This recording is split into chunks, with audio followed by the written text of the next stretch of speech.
بسم اللہ الرحمن الرحیم۔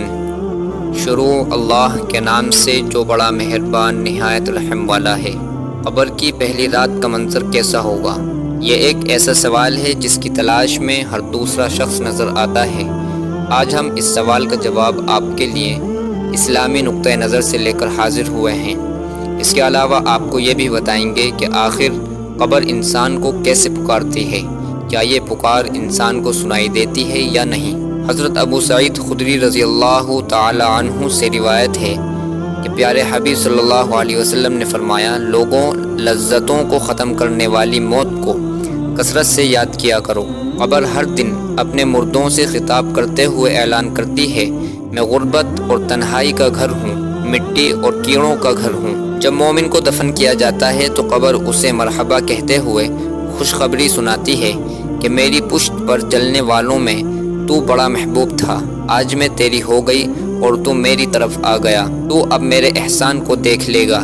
یہ کہہ کر قبر تا حد نگاہ کشادہ ہو جاتی ہے اور جنت کا دروازہ اس کے لیے کھول دیا جاتا ہے، جہاں سے اس کو جنت کی تازہ ہوا آتی ہے۔ حضرت ابو ہریرہ رضی اللہ تعالیٰ عنہ کا بیان ہے کہ پیارے حبیب صلی اللہ علیہ وسلم ایک جنازے میں شریک ہوئے تو اللہ کے نبی ایک قبر کے پاس بیٹھ گئے اور فرمایا، یہ قبر ہر دن بآواز بلند کہتی ہے، اے آدم کی اولاد، تو کیوں مجھے بھول گیا؟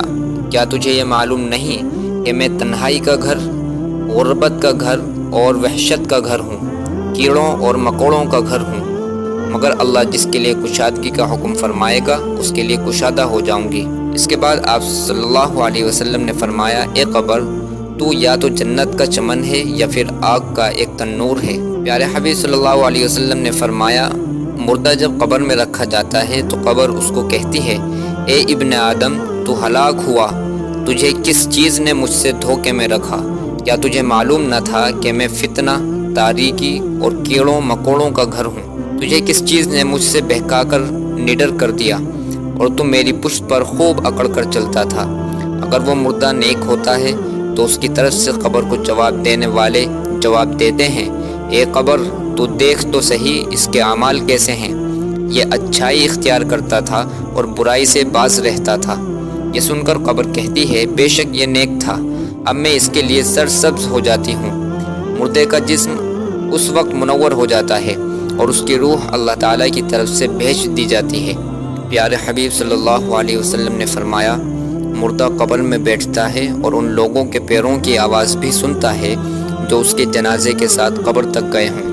مردے سے اس کی قبر کہتی ہے، اے ابن آدم، تیری ہلاکت ہو، تو نے میری تنگی، بدبو اور کیڑوں مکوڑوں کا خوف نہیں کیا، اس لیے تو نے ان چیزوں سے بچنے کے لیے تیاری نہ کی۔ بدعمال مردے سے قبر کہتی ہے، تجھے میری تاریکی، میری وحشت، میری تنہائی اور تنگی اور میرا غم یاد نہیں رہا۔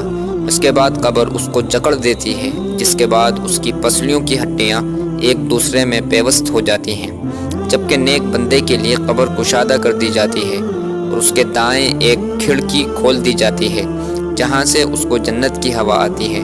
اللہ پاک ہم سب کو قبر کے عذاب سے بچائے اور ہم کو نیک اعمال کرنے کی توفیق عطا فرمائے، آمین یا رب العالمین۔